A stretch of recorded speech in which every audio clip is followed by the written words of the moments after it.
말씀은 이 열린 말씀과 열린 마음이라는 제목을 가지고 우리 함께 말씀 잠시 나누도록 하겠습니다. 열린 말씀과 열린 마음. 오늘로 요한계시록의 말씀이 이제 매듭이 지어지게 됩니다. 처음 이 말씀을 접하게 될 때 재앙, 짐승과 전쟁, 심판과 나팔, 대접, 인과 같은 단어들 때문에 가끔은 불편하기도 하고 어렵기도 한 말씀으로서 우리에게 받아들여지곤 했죠. 근데 이제 이 마지막 장에서 보여지는 분명한 사실이 있다면 이 말씀은 단순히 어렵고 상징적인 말들로 감추어진 말씀들이 아니라 결국 하나님께로 돌아오라는 하나님의 초대의 말씀이었음을 우리가 오늘 이 본문을 통해서 알 수 있게 된다는 것입니다. 결국 이 요한계시록도 심판이 가장 크된 이 주된 목적이 아니라 돌아오기를 바라는 하나님의 간절한 부르심이라는 것입니다. 오늘 이 요한계시록을 함께 묵상했던 그 시기를 다시 돌아보시면서 또 오늘 이 마지막 메시지를 함께 나누어 보면서 그 하나님의 마음을 다시 발견해내기를 바랍니다.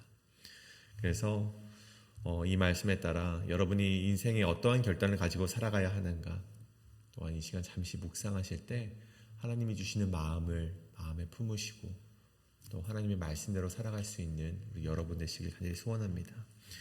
오늘 첫 번째는 열려있는 말씀 닫지 말고 받아야 한다입니다. 열려있는 말씀 닫지 말고 받아야 한다.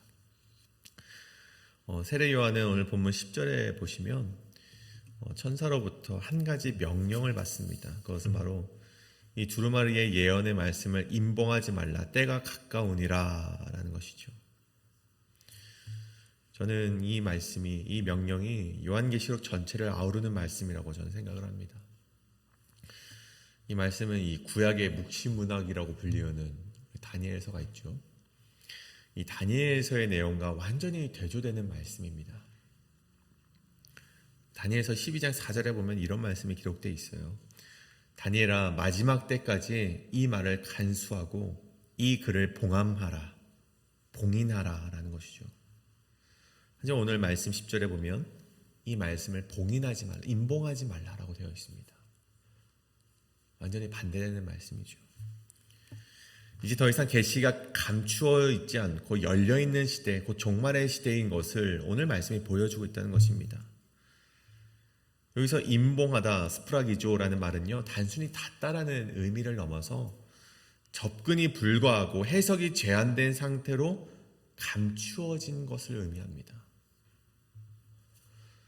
그렇다면 오늘 반대로 임봉하지 말라라는 말은 어떻게 우리가 받아들여야 됩니까? 누구든지 이제는 이 말씀을 접근 불가한 말씀이 아니라 누구든 접근할 수 있고 이해하고 실천할 수 있는 말씀이라는 것입니다. 오래전 성경이 회당에서만 읽히던 시대에서 모두가 읽을 수 있는 시대로 변화하였듯이 계시는 더 이상 특정 계층에게만 허락된 비밀이 아니라 모든 성도가 읽을 수 있고 접근이 가능하고 그것을 받아들일 수 있는 시대가 열렸다는 것이죠. 그래서 오늘 말씀에 이 드러난 말씀을 놓고 분명하게 반응이 갈라질 것이다 라고 보여주고 있는데 11절에 보면 말씀을 듣고도 불의를 행하는 자는 그대로 불의를 행하고 더러운 자는 그대로 더러울 것이다. 하지만 이 말씀을 듣고 어떤 자들은 의로운 자는 의를 행할 것이고 거룩한 자는 그대로 거룩을 행하며 나아갈 것이다. 오늘 우리에게 보여주고 있는 것이죠. 7절에서도 말하고 있죠. 보라, 내가 속히 오리니 이 두루마리의 예언의 말씀을 지키는 자는 복이 있으리라 하더라. 여기서 이 지키다라는 단어가 테레오라는 단어가 사용이 되어 있더라고요. 이 테레오는 단순히 이 말씀을 보호하는 자, 이 말씀을 지켜보는 자라는 뜻을 넘어서 주의 깊게 간직하는 자, 그 말씀을 실천에 옮기는 자, 즉 말씀에 대한 적극적인 결단이 있고 순종이 있는 자, 그것을 바로 지키다라는 자의 표현인 것이죠. 보라, 내가 속히 오니 이 두루마리의 예언의 말씀을 지키는 자, 즉 적극적인 결단을 하고 순종을 하는 자는 복이 있을 것이다 라고 오늘 이 천사가 요한에게 말을 하고 있다는 것입니다.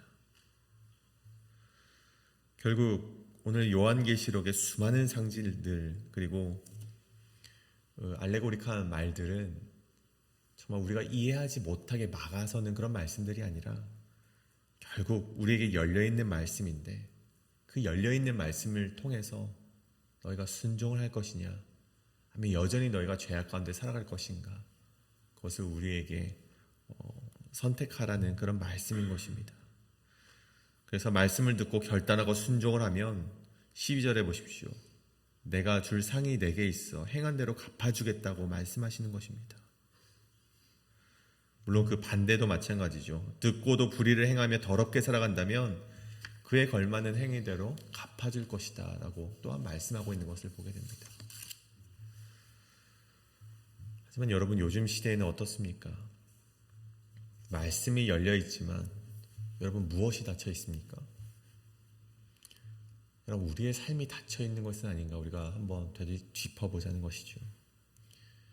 요즘 시대는요 말씀을 굉장히 잘 분석합니다. 어떤 것이 좋은 말씀이고 어떤 것이 탁월한 말씀인지 분석을 열심히 해내지만 여러분 그 말씀을 열심히 연구하지만 그것을 삶에 적용하는 자들은 별로 없다는 것이죠.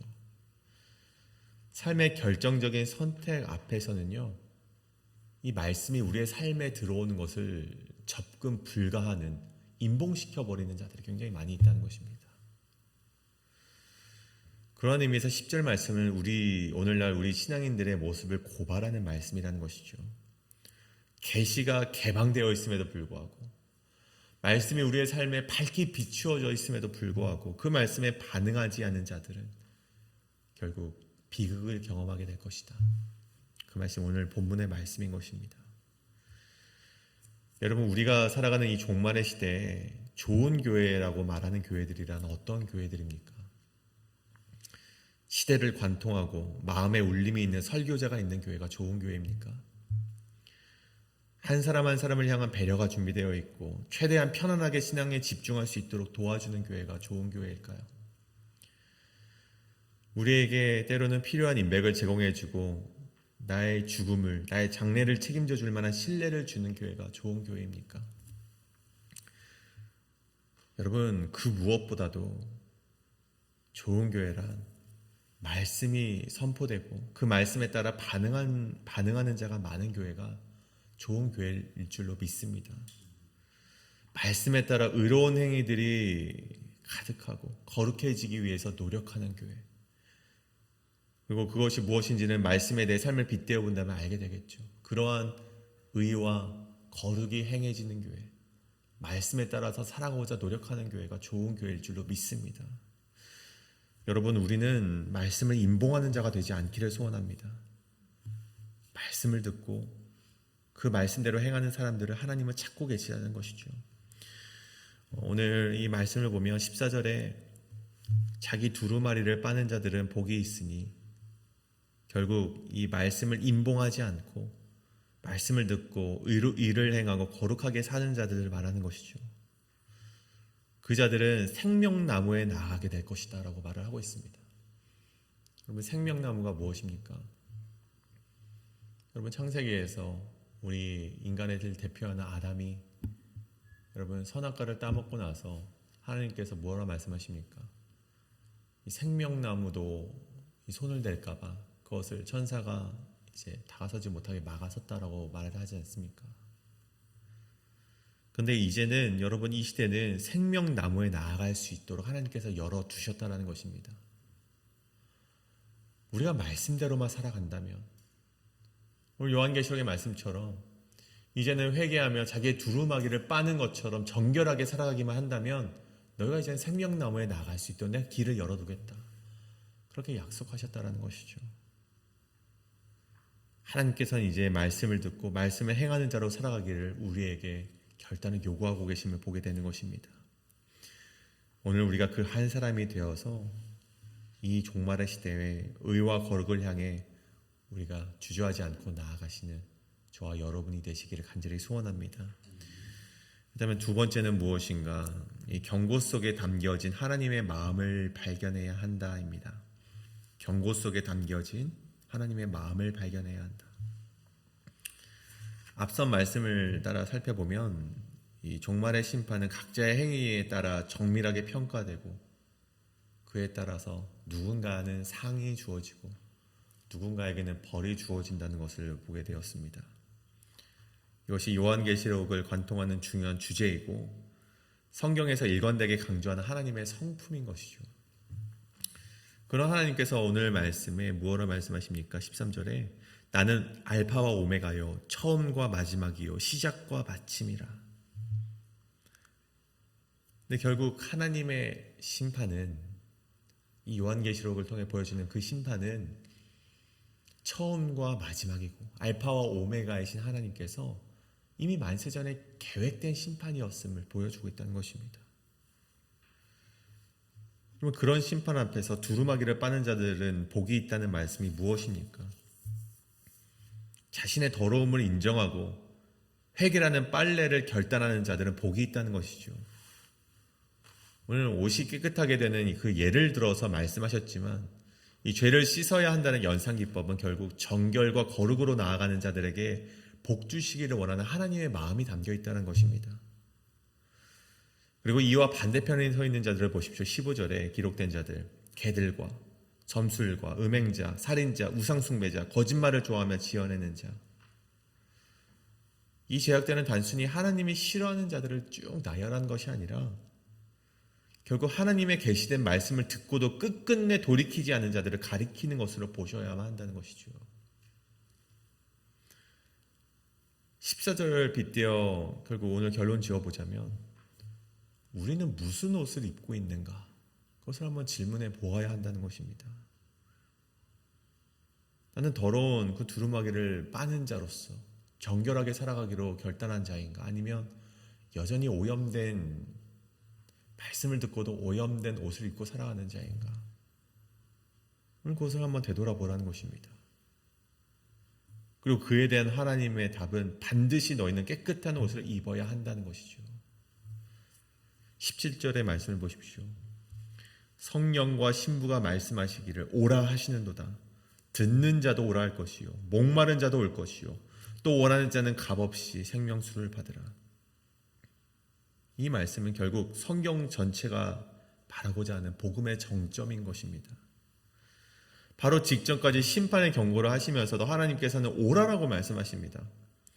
여러분, 이것이야말로 하나님의 마음이 너무나 잘 드러나 있는 성경의 말씀이 아니겠습니까? 왜 그토록 심판과 경고의 메시지를 던지셨는가? 오길 원하신다는 거예요.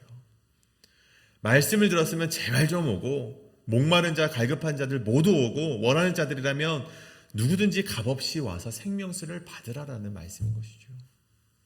다만 18절 19절에 기록되듯 어떤 그 성경의 문장을 혹 조금이라도 더하거나 조금이라도 빼는 행위를 해서는 안 되는데, 이 말씀은 결국 내 멋대로 말씀을 해석하고 불편한 부분은 제하고 선택적인 순종 같은 태도는 내려놓아야지만 한다는 것입니다. 그것을 내려놓고 하나님께 나의 죄악을 맡기고 하나님께서 주시는 그런 거룩함으로 하나님께 나아가라는 것이죠. 여러분, 깨끗해지는 옷을 입는다는 것은요, 깨끗이라는 기준이 있다는 것을 말하는 것입니다. 다시 말해 이 정결의 기준이 있다는 것이죠. 여러분, 옷 안쪽에 더러운 게 묻었는데도 남들 보기에 티가 나지 않는다고 해서 어찌 그것을 깨끗하다라고 말할 수 있겠습니까? 여러분, 그러면서 깨끗하다라고 말하는 것은 하나님의 말씀을 가감해서 받아들이고 있다는 것을 말합니다.